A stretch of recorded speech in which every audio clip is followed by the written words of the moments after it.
Hello and welcome everybody to another amazing episode on exponential potential.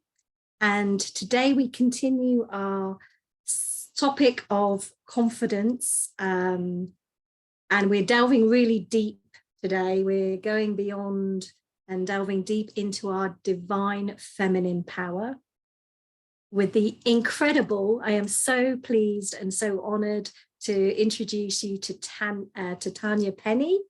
Thank you so much, Tanya, for joining us. Thanks. And Tanya's coming in from Hawaii, so it's early doors for her today. So I really appreciate you coming in and taking the time to join us. Tanya is an occupational therapist.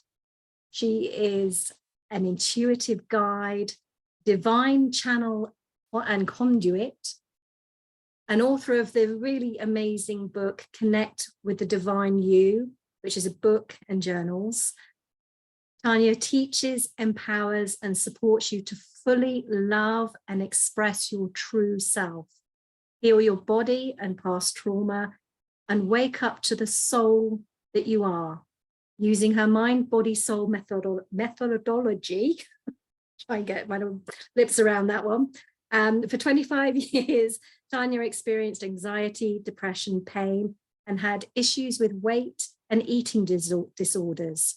In 2004, she was diagnosed with multiple sclerosis, and that was her first wake-up call, that there was some deeper issues in need of love, attention, and release. The medications, lifestyle challenges, and the medical interventions that, the regular Western medical interventions couldn't touch. It wasn't easy for Tanya, and there were many, many layers to peel back and really look into herself. And it wasn't a quick fix either.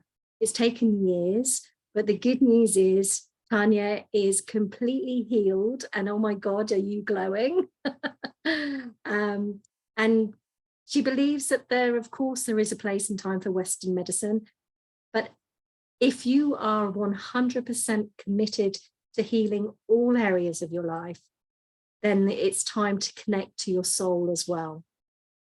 She now teaches the therapeutic meditation process known as TMP, release the 3 Ps and the 10 evolved keys. And I know that Tanya is going to be talking a bit about those and what that is and what that means. Trusting that those that will find their way into the hearts and lives of those who really need it and are ready to go deeper on their journey. So welcome, Tanya. I'm so pleased that you're here and you're joining us today. And I know that you're going to have some really juicy topics to share as we delve into our divine feminine power and what that means and what that looks like. Yeah, so, thank you so much for having me. And yeah, it's great to connect again. And I'm excited to see what's gonna come out of my mouth today. Never know. I have my outline, but you go again. We're going to be talking about it, right? The divine feminine part of it is going with the flow.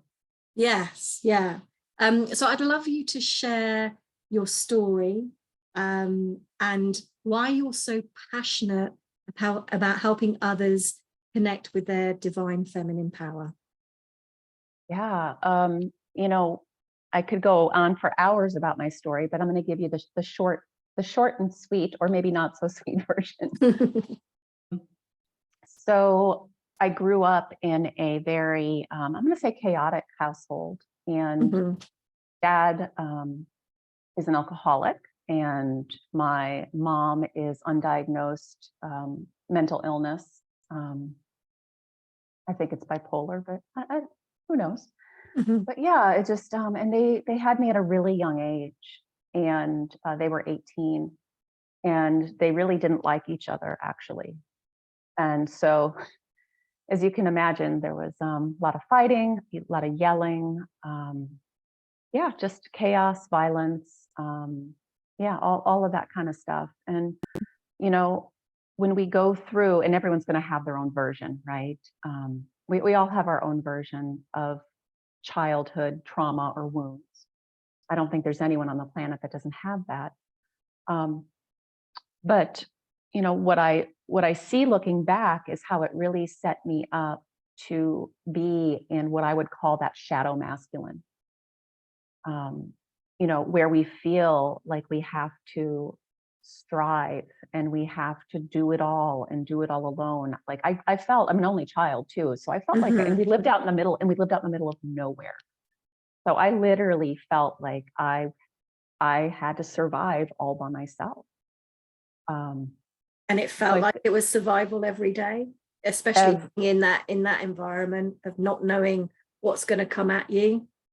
Yeah, absolutely. Walking on eggshells, feeling like, you know, oh, mom's in bed all day again. I guess I'm going to be making my own meals. You know, if dad was home, there was not a lot of interaction, positive interaction. Let's just say that. So, and I don't know about you, Jen, but like, I know me and a lot of my clients, like I didn't remember the first 10 years of my childhood, you know, until about 2018. And, you know, so as I've been going through, it's like more memories are coming up. So you said it felt like survival every day. You know, I think a part of me couldn't handle that. So I had to disassociate and just shut down. Just shut that down. But as I've been going through these deeper layers again since 2018, I am having more memories and just how awful, right? Just how awful it was. And why I felt like I had to put myself in this masculine role of that striving and doing and pushing. And you think now at 2018, with all the tools and the experiences and what you've learned, is now you're sort of, it's your brain's way of going, okay, you're ready to remember this now and to heal, and it's coming up to heal. I believe that we always get memories when we're ready to, right? When our higher self thinks that we have the right tools and support. And I'll tell you what, I thought, you know, I healed MS by 2010, and I had no idea that this other stuff was there until it came out in 2018. I did, you know, maybe people are curious, like, oh, why 2018? Why did it come out? You know, I went to this, I'm going to call it a retreat, though it wasn't like a fun retreat. It was more like a let's stir up your shit and find out what's still there retreat. And then at the end of it, I mean, some stuff came up there, but then at the end of it, I did, it's not a plant medicine, it's actually a frog medicine called Combo. And it released these deeper memories of sexual abuse by my father and my mother, just kind of ignoring it. You know, for about 4 years it went on. So yeah, it was a huge, and that must have been really quite shocking as well, to not remember that until just, you know, 5 years ago. How could you not remember that, right? But again, it's and all the healing that you've done as well. It was the next, you know, we always want the next level of receiving more, right? And I could finally see why, oh, I couldn't give and receive more love, what I say, more love in all forms, because I had these wounds that had not yet even been acknowledged. So definitely, I was able to see why, again, I took on such a masculine role, right? It was survival every day in my house. Absolutely. And it's really quite incredible that you had already, at that point, you'd already healed yourself from MS. So you'd already done so much healing and forgiving and loving, self-love and all those things, for you to be able to cure yourself of MS. And I'm still in awe about that. Like it's mind-blowing, isn't it? I mean, it is absolutely mind-blowing that you've been able to do that. And I know that you help clients that also have health issues and trauma to release that and to heal. Yeah, huge connection. I mean, that helped me see like I knew before that there was a huge connection between trauma and illness, but that was like, because even though the MS was healed, I still struggled with really bad GI problems. Right. You know, I always tell my clients now, like the initial symptom, like, you know, the initial negative symptom your body had, which I already had GI issues, I was told as an infant. Okay. And so not surprised, right? The thing that is the core is probably going to be healed last in the body, right? Because the body's holding on to it. And it, like you say, it's layers, it's getting to the deepest of layers. And that's a really brave journey to embark on, isn't it, as well? You know, yes. And, you know, people ask like, you know, where did you get the courage, right? And things like that. And we'll be going into that in a little bit, like the courage to come from that divine feminine. And, you know, at the time I didn't believe in something bigger, what I call something bigger. But looking back now, I see that I was completely guided and supported because I didn't really have, you know, when I was going through healing the MS, my husband was not supportive, my husband at the time. I didn't really have friends or a doctor that really supported what I was choosing to do to heal it, right? They wanted me to be on Western medicine. And I was like, no, that's not working for me. So yeah, so that's, I mean, it sounds maybe a little bit strange, but and with the anxiety and the depression and things, was that something that you had, and you remember having that through your childhood, or was that something that came later on in adult life? you know, it wasn't diagnosed until my early 20s. But looking back, you know, yeah, I can remember at the age of 5, like having extreme anxiety, like crying and shaking, and grandma saying, my grandma raised me a good portion of my childhood. And her asking, why you're 5 years old, like can be wrong. But you know, I couldn't express it obviously at that age, you know, what was going on in my house. And then I think the depression, I really started to, from what I remember, it really started in middle school. You know, I think I hit puberty early and I was really teased a lot, mostly by boys. Yeah.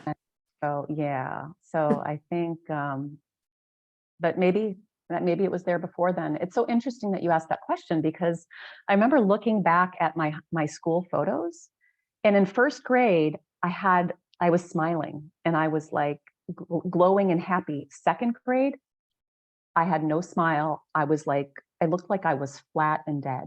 So I'm guessing that was when the abuse, somewhere in there is when the sexual abuse started.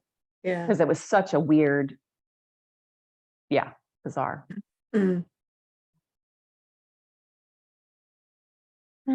Just feel like I need to take a big deep breath after that. Yeah. And, you know, and I just want everyone listening to know, like, we often do this. People be like, oh my God, that's so much worse than what I had.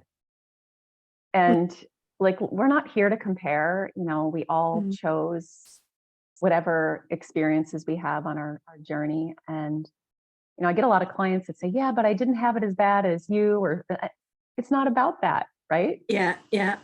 Our own version of our wounds. Yes. Yeah, absolutely. So clearly that's, you know, one of the reasons you're so passionate about helping other women as well, connecting to their divine feminine power. So when did you sort of realize that that's what you were doing? Wow. You know, probably not till that 2018 point. You know, I mean, I started helping people heal illness. I wouldn't have called it like the divine, even though I've always mostly worked with women. I mean, I do work with some men too, but it's always mostly been women. And I don't think I called it like feminine power. I did always call it like your personal power, or, you know, like stepping into your power.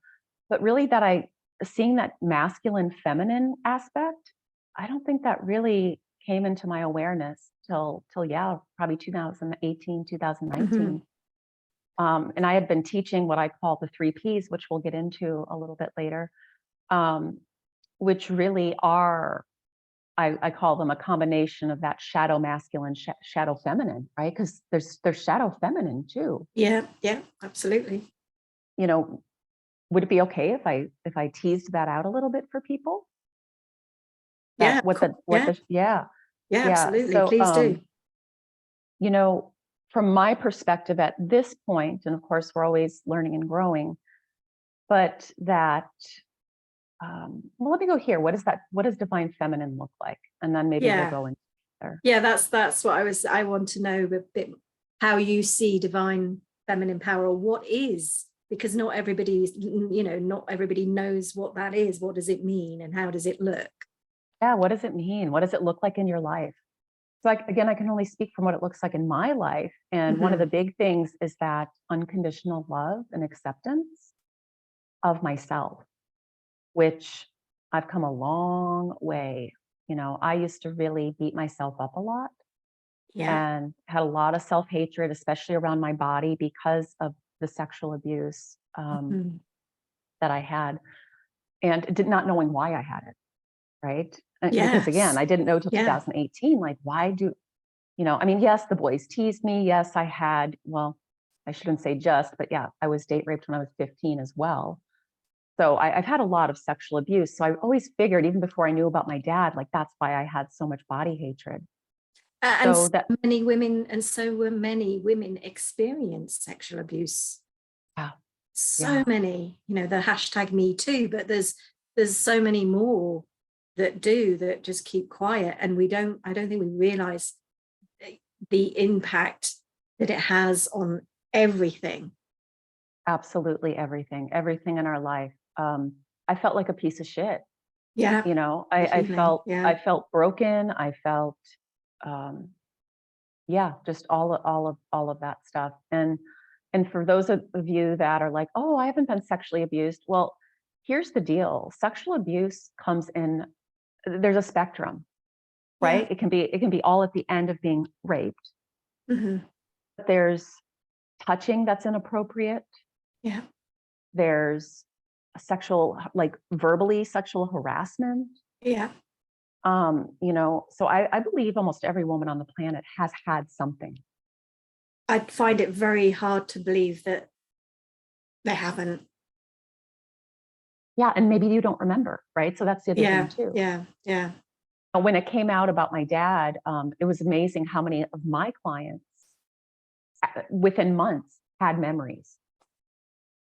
Um, That's interesting, isn't it? That's, yeah. right? So Mm-hmm. interesting. But anyways, the unconditional acceptance of my body, of my emotions. I, you know, like maybe lots of you growing up, emotions were not, especially negative ones, weren't okay in my house. Mm-hmm. Even if they were too positive, it wasn't okay. I was made to feel Right. guilty. For feeling good. Yeah, because my parents Positive, for weren't feeling feeling good. happy. Yeah. Yeah. Yeah. Yeah. So, and I think another big one, accepting for myself, body, emotions, and really what I desired in life, really what I wanted. Because anytime I expressed what I desired growing up, I was either told I was stupid or silly or shamed, right? Shamed for it because maybe it required money and my parents didn't have the money. Mm-hmm. So, yeah, I think those are some big ones that are And important.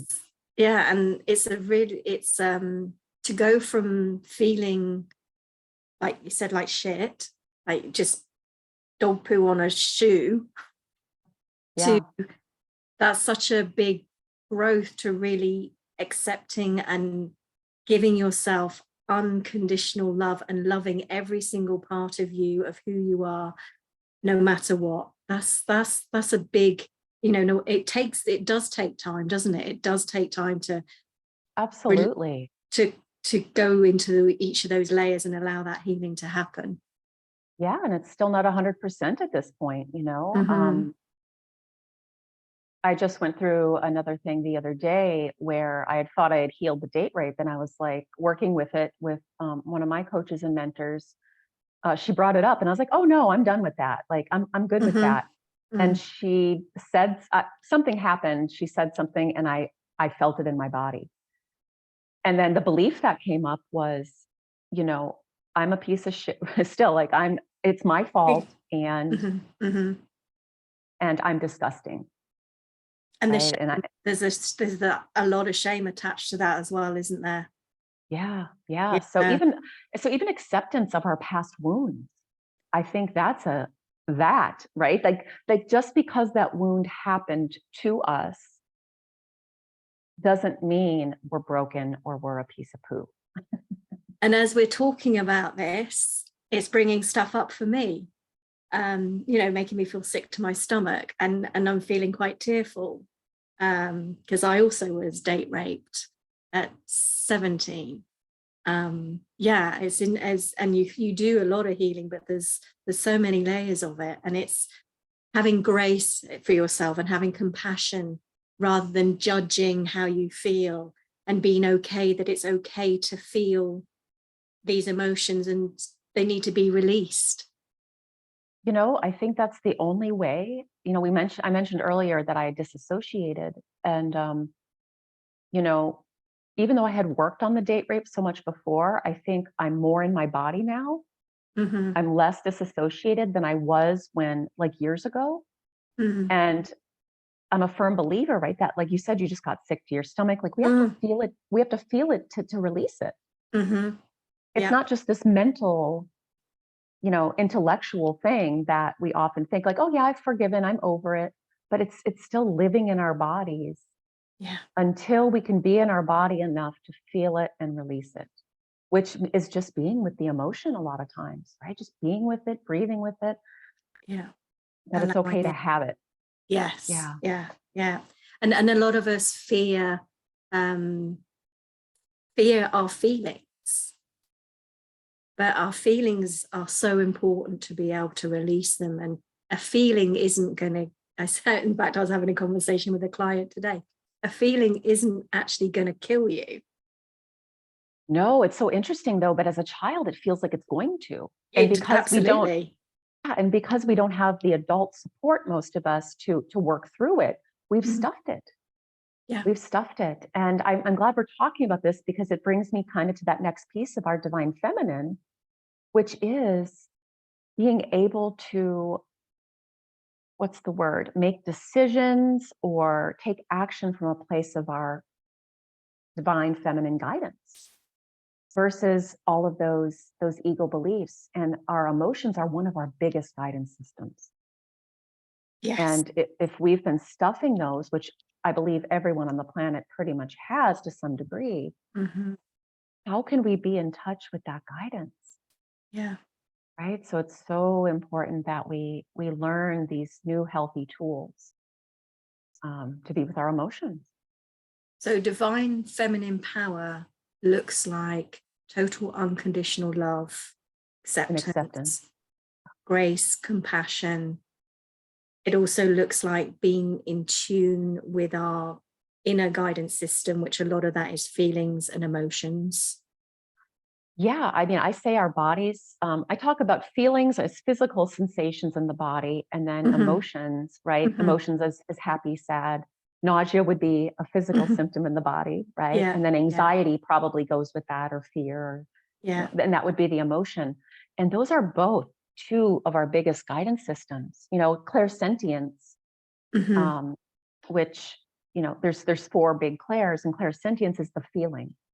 Yeah. And if you're out of your body, and that's supposed to be the most popular, most common clair is clairsentience, feeling in your body for guidance. And most of us are disassociated. So it's like we can't access that. So I think that is really important, that and a huge part of being in your feminine power is, yeah, feeling, letting yourself feel. And creating space to connect and tune into your own intuition, whether that's clairsentient, whether that's clairvoyancy, whether that's any of the clairs. And also, it's funny because I think a lot of us are very intuitive. We all are intuitive, and a lot of us will get an idea or something, a thought, an idea, and not necessarily realize that that is actually your intuitive, your guidance, your feminine guidance, your feminine power. And I think the more we recognize that, when an idea does come through to us, or I know with you do the same with your clients, you're talking and all of a sudden something just comes through and you start going in that direction. As you said earlier in this call, we don't know where this conversation is going to go. Recognizing that as your intuitiveness, I think, is really important, because the more you do, the more you receive. Is that? Yeah, absolutely. And I think we'll be talking a little bit about what blocks it. And, but right now I just want to interject, right, that we have all of these limiting beliefs and fears. So yeah, our guidance will often come in, but then we'll shut it down, or we'll say that doesn't make sense, or that's silly, or that's stupid, or, whatever we heard growing up. Yes. Yeah. Yeah. And Scott, we were all born, I believe, in and with the divine masculine and feminine. Mm-hmm.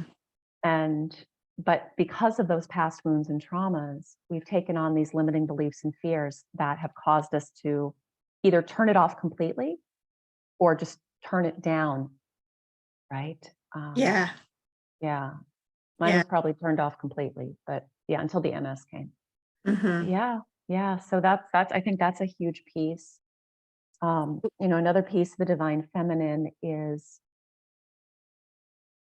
I'm going to call it taking action, inspired action from a place of like ease and flow versus that ego push and drive. Yeah. So like a great example is when I did open up to my intuition, it would come in, and then what I call the superhuman would take it.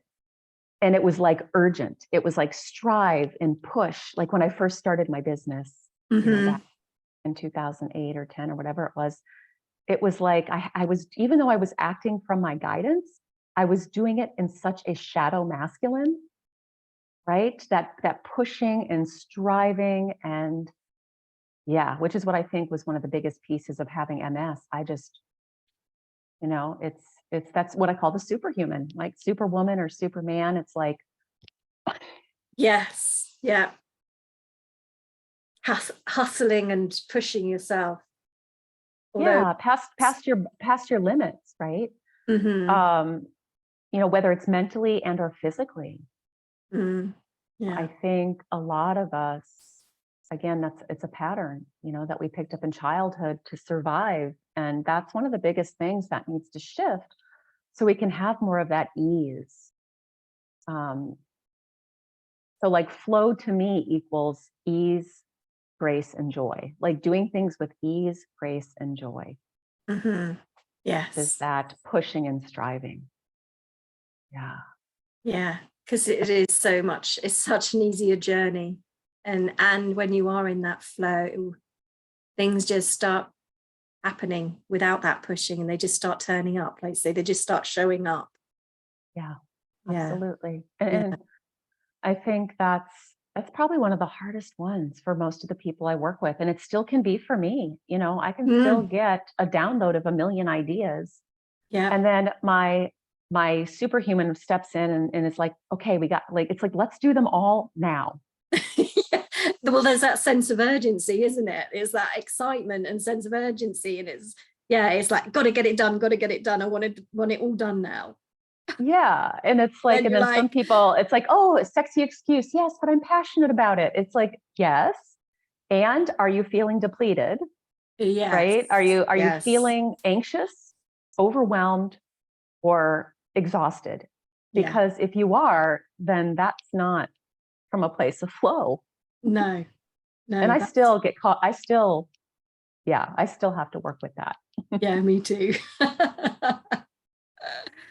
So you mentioned earlier blocks, and one of the, talked with a couple of blocks of our beliefs and what we were told growing up. What other what other things block us from tuning in, from feeling, because we are always connected to our divine feminine power, but we don't always feel it. So how do we feel that? What blocks us from feeling that and from being really in tune with it? Yeah, so I already touched on one. There's that superhuman, right? That keeps us out of flow. And I'm going to say the other two biggies, and again, these are patterns that we pick up in childhood in order to survive, in order to get our needs met. So we've got the superhuman, and then we've also got what I call the perfectionist. It's one of the biggest, and that kind of goes along with, we talked about unconditional acceptance and love. The perfectionist has no room for that, right? It's constantly judging. Something is right or wrong. Definitely the not good enough. Yeah. Right. So if you get guidance coming in to do something, let's just say in your career, your business, and then all of a sudden it's like, oh yeah, but I don't know enough. I'm not good enough. I'm not further along in my own healing. So I hear that a lot, because a lot of my clients are coaches, healers, or are meant to be. And they'll say, oh, but I'm not far enough along. Right. So that's kind of a symptom or sign of the perfectionist as well. Yeah. And beating yourself up when you quote unquote make a mistake. There are no mistakes. No. So I think a lot of us, and I really grew up with two very perfectionistic parents. And so, I called myself not just a type A, but a triple A. And because way to go. Yep. If I was going to do it, it was going to be, had to be. Yeah. But then, also, again, let's have compassion for ourselves, because again, I took on that pattern in order to survive, right? It's the walking on eggshells. It's the not wanting to make a mistake. So all hell didn't break loose in my house. So I think that's a big one, Jen. And then the third one is what I call that part of us that wants to people please. Yeah. And so maybe we don't follow our guidance, or we don't, how do I want to say this? We don't ask for maybe the support we need. That's another aspect of the divine feminine, being able to receive support, not just give it. Yeah. And that, just as a side note, that's like the shadow feminine, is when you are giving, and you're not receiving. Right. So I think that people pleasing part of us, we often do things that either we don't want to do, or, maybe it's just not a good time for us to do it because our cup is at 50% or 25%, or maybe it's at 0, but we do it to please somebody else, or we don't do something to please someone else. I'm thinking of the example of with my ex-husband. I wanted to start this business, and he said, absolutely not. Absolutely not. You have to he had a lot of money fear. You have to keep your secure occupational therapy job in the hospital. If you start your business and you quit your job, I'm leaving you. And that is what happened. I started my business, I quit my job, and I knew he was going to leave me, but I knew I had to stop not doing something that I needed to do, not only to heal the MS, right? I mean, that was a big piece of it, right? But to honor myself and my guidance, right? So I think those are the three biggest blocks to being in our divine feminine power, right? So that unconditional acceptance and love, acting from our intuition, flow versus push, receiving support. And I kind of alluded to it. The fifth thing is to keep your cup full. Right? We have to keep our cup full to be able to be that divine feminine power that is here to, I think, to change the world, right? To uplift and really shift the planet at this time. So yeah. It's a small task. No, I'm just kidding. Yeah, it's just, I'll do that in a day. Right. So, I mean, you guys are There's listening also, too. Yeah, there's also there's kind of a feeling of responsibility of there can be a responsibility, and that can weigh heavy. So that can be a bit of a block as well, when you're feeling responsible to make such a massive change or have an impact on humanity. Well, and that's the superhuman you're talking about. Yes. Yeah. It's I have to do it, and I have to do it all alone. Yeah. And here's the deal: everyone on the planet, we all have to do our part. So this is a big reminder, for myself and for my clients, right? Like if a client of mine isn't following through with something I've suggested, that's not on me. Yes. Yeah. And not even go to clients. We can talk about our children. We can talk about, I don't have children, I have clients, right? I never had children. So our husbands or our wives or family, like we talked about before we started recording, Jen, right? Like neither of my parents at this point are choosing to make some healthy changes in their lives. And because of that, I've chosen not to have communication with them for my own sanity. But yeah, so we're not here it's those healthy boundaries, isn't it? Well, actually, right now, that's not where I want to be. I don't want to be in that environment. So keeping my cup full is healthy boundaries have to happen in order to keep your cup full. That's a huge important part of our divine feminine power, is not being walked on. Even though people get acceptance it's like we can accept somebody as they are and where they're at on their journey. That doesn't mean we have to tolerate bad behavior or things that are hurting us. Yes.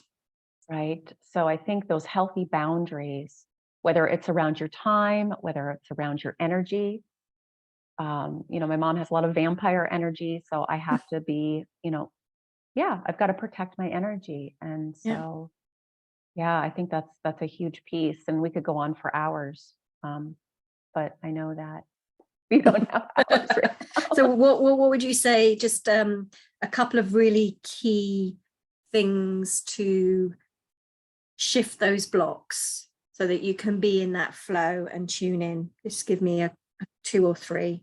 Yeah, so I would say, as always, awareness is key. Yeah.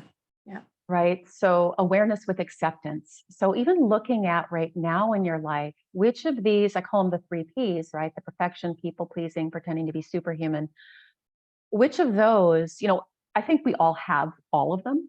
We don't want to overwhelm ourselves, right? And try to do it all. That's the superhuman. So which one of those is probably the one that is most negatively impacting you right now? That's keeping you from being in your divine feminine. The awareness and acceptance of which one of those 3 Ps is one that you'd like to focus on right now. Which one is hurting you the most right now or keeping you from being connected with your divine feminine. And then once you pick that P, really getting to the bottom. I always say we look back, but we don't stare. So like it is helpful sometimes to say, like, where did that come from? Right? I think our mind sometimes needs that. So, that might be a piece of it for you. It's like, where did this come from? Because I think that helps us have compassion for ourselves. Yeah. Is when we know where it comes from. Right. Like and then a gentle reflection. Yeah. So I can say, oh, like, okay, that started maybe around the age of 6, maybe earlier. And can I have compassion for that 6-year-old? Right? Can I have, instead of anger? So I used to get really angry with my perfectionist or my people pleaser, and then I'm like, no, like, I know where this comes from. And let's have compassion for her first. So that's the next piece, right? Is having compassion for yourself when you know you've fallen into that pattern again. I think that is key, right? So the awareness, the acceptance, and then that compassion, right? Which again, I think we really, knowing where it comes from is important to have that compassion. And then the third kind of step, I would say, or piece of this, because I think they're all happening at once. They're not always happening in a linear order. Is being able to soothe. So we know that all these patterns are driven by fear. So what I like to say is I'm going to show up as that divine parent to that part of me, and I'm going to soothe her. Or if there's any men listening to this, soothe him, right? Because I think even men have a divine feminine, right? I think we all have. Absolutely. Yes. Yeah. So when I say divine parent, that's the divine masculine and feminine, and that we show up. And I'm really teaching a lot in these past couple of years because I'm doing it for myself as part of my healing, soothing that part of me with what is true now. So I'll have to soothe, for example, the part of me that wants to pack my schedule full and do everything today. And I have to say, you know what? We don't have to do that anymore in order to survive, in order to prove ourselves, in order to make enough money, right? Because we know that actually cuts down or constricts our feminine flow, Yeah. right? When we get into one of those patterns or blocks, if you want to call them blocks. So that soothing, right? Soothing with what is true now. Like, okay, you know what? As a child, maybe I had to do that. Maybe I had to please. Maybe I had to be perfect. Now, pleasing everyone's not even, it's impossible, number one. Number two, there is no perfect, right? Number three, I'm not superhuman. I am a woman on a spiritual journey, and I have limits, right? I have limits with my energy, mentally and physically, and I don't want to get a mess again. So you better pull in the reins, sister. Um, so yeah, so that's soothing with what is true now, but acknowledging we maybe had to do these things in the past. Yeah, absolutely. Right? But we're not children anymore. We are powerful. Now we remember we're powerful souls, that we don't have to do those things anymore to survive. Right? They actually go against survive. They actually go against thriving, which is what we want. Yeah. Still keep us stuck in that survival pattern. Yeah. And when we're tuned in, connected to that beautiful divine feminine power and energy, we are thriving. Absolutely. That's what allows us to thrive. Mm. And again, as we've said before, Jen, I just want to kind of knock it in a little deeper. This is not going to happen probably overnight. Like these patterns I've been working with for a long time, and I can still fall back in. So we have to remember, we're on a spiral, and just because we fall back in doesn't mean we're going backwards. No, right? It doesn't mean we have to stay there either. No, it's another turn on the spiral. So compassion when you fall back in, and not beating yourself up, right? It's like, that's the perfectionist beating yourself up again for not being perfect is crazy.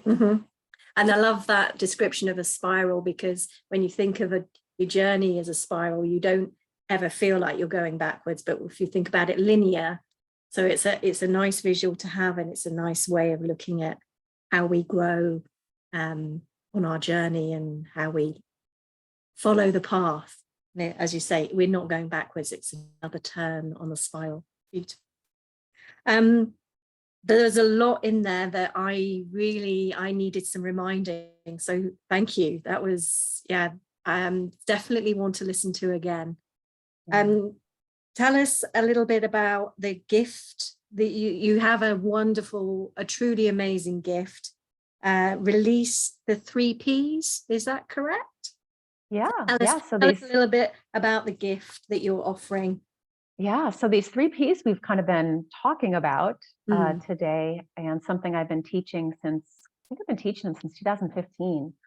So you receive a video and an audio lesson to go deeper into what that looks like. So you can have that awareness. And then there's tools to help you accept and shift these limiting beliefs and fears that we're talking about that drive these patterns. And 2 of the tools that you guys get a sample of are my guided therapeutic meditation practice. And so I say that that's more of I like to explain these tools as one is more working with the subconscious. Yeah. And one's working more with the conscious. So that guided meditation, you can fall asleep to it, you can drift off. Sometimes it even works better. It helps work with that subconscious, right? Where we hold these limiting beliefs and fears. And then the self-soothing, or I call it the self-healing process, but that's helping you do more of that soothing I was just talking about. It's a more conscious process where you step in and you are working with that 6-year-old, 8-year-old, 10-year-old, that younger part of you that took on that pattern to begin with. So you get a sample of those tools as well when you sign up. Sounds wonderful. Brilliant. Is there anything else you would like to add? My favorite quote is progress, not perfection. Mm. So I think that's also a very divine feminine quality, is able to look at your progress, even if it's small, and be your own cheerleader. Yes. Right? Yeah. I think we didn't learn that growing up. So that's a really important thing to do on a daily basis. Even if you're going through a load of crap, and you feel like you're in your dark night of the soul, it's, oh, this is, it's okay. And this is part of your process too, right? This is part of your journey. And if you fall off the wagon, it's part of your journey too. So having that gentleness, I guess that's the quality. Yes. Right? Yeah. Passion, but there's also that like kindness and gentleness, I think. So yeah, progress, not perfection. I have it in a lot of places to remind me of that. Yeah. Being AAA. And how can people reach you? What's the best way for them to reach you? Is it via your website, or? You can either go to tanyapenny.com, which is my website, or you can email me at tanya@tanyapenny.com. Okay, and those links will be in the description. So yeah, and I also have a YouTube channel, which will be in the description, I think, and an Instagram. So lots of ways to play together. Fabulous. Well, thank you so much, Tanya, for your time. I really enjoyed it. And again, as I say, I've had some really good reminders. So thank you. And thank you for listening. And we will catch you next time on another episode. I hope you've enjoyed this one. Please like, share, subscribe. Anyone you think that would benefit from listening to this really deep, powerful episode, please share. And we look forward to seeing you next time. Take care. Bye. Thanks, Jen. Bye.